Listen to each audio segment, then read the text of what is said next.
So we'll see. You got 4 seconds to think. And Sona. All right, we were talking about support champions that can be played in in solo lane situations. The AP Sona, incredibly high burst damage once you pick up things along the lines of. All right, so we are back with MaRin versus Picaboo. It's gonna be the second to last B03 until we hit finals after this, and we do have Lissandra taking on Sona. Picaboo gonna be playing the Sona there with the TP and the Ignite, and then MaRin's gonna be playing with the Flash TP. If you watched what Picaboo did, he actually reflexively bought support items for Sona and then figured out I should probably be actually CSing. So the Frost Queen's claim, not really, I mean, it's an okay item for a support champion, which he is playing, but probably not one that he wants to pick up in the 1v1 matchup. We'll just go for that Doran's Ring and maybe trying to think to himself, hey, I was reflexively just going to buy support items. What do I buy in the meantime? For MaRin, it might just be the sustain from the Crystalline Flask, although, I mean, he does have teleport, but he's running Flash TP. Those are very lane-centric summoner spells like you'd expect to see in a 5v5. May not be quite as effective as this Ignite that Picaboo's brought. Alright, so taking the Doran's Ring, he's going to be power cording and just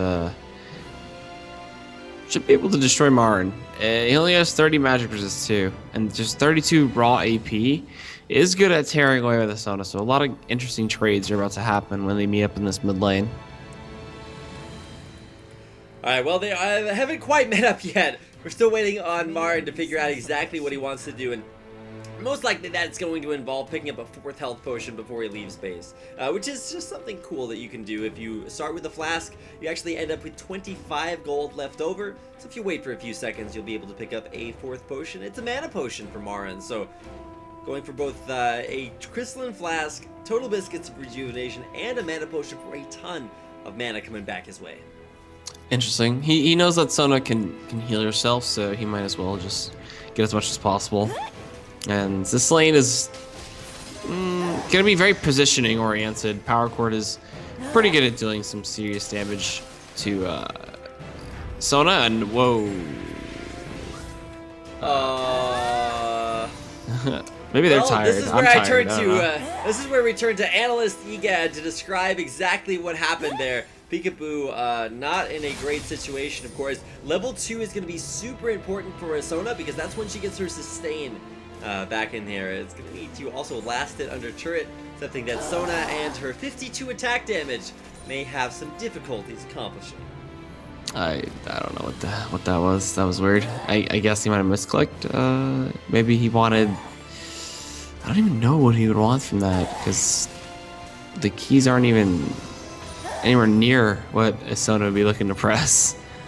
Yeah, at this point, the only button Picaboo is attempting to press is the recall button to get himself back to base. However, having used that teleport already, it's not going to be an option for him at this point unless he wants to lose this early CS advantage, which is really just not something he can afford. He's continuing to walk into those ice shards that MaRin just throwing out. He doesn't actually care because he's clear casting at least a couple of them. Continuing to put the pain down onto Picaboo, who will get a couple of nice power chord auto attacks back, but at this point, Picaboo just so devastatingly far behind.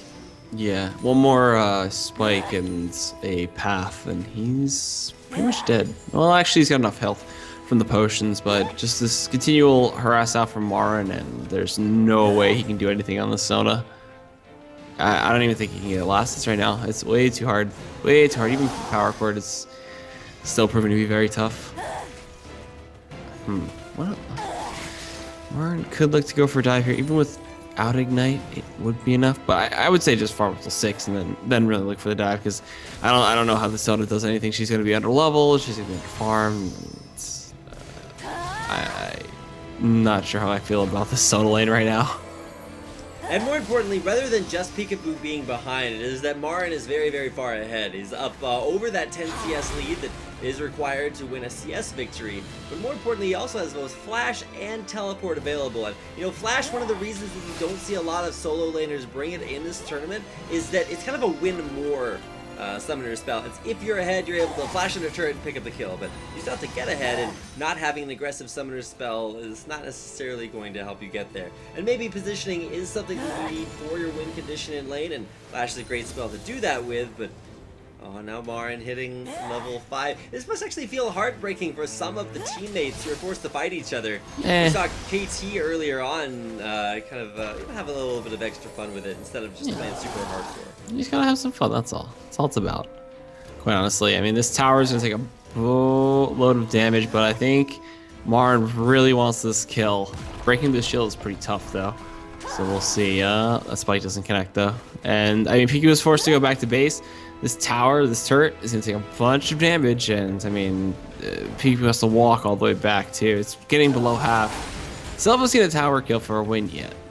Yeah, now a recall back to base here. Picaboo will be able to teleport back into lanes. We waited out that teleport cooldown. I'm not sure if maybe the first teleport was just sending a message. I don't know, but He doesn't care. yeah, he dropped his trinket ward once again in the middle of mid lane. He lost all that CS to his turret, and at this point, yeah, Picaboo not in a super serious mindset, that's for sure. You know, holding the wave like that is not a bad idea, but now Picaboo's gotta run the hell away. He can't fight MaRin right now. MaRin picked up triple Doran's ring too and hit level 6, so we could see a very dead Sona very soon. Or maybe just the tower's gonna fall. This tower is dead. Yeah, there's no possible way that Picaboo can save this one. One last auto attack, and there it is. Actually, the minions will give MaRin a somewhat anticlimactic victory. Not the fastest victory we've ever seen, but very, very methodical. A few pretty drastic mistakes there by Picaboo, and MaRin will take game number 1 of this SKT Solo King match.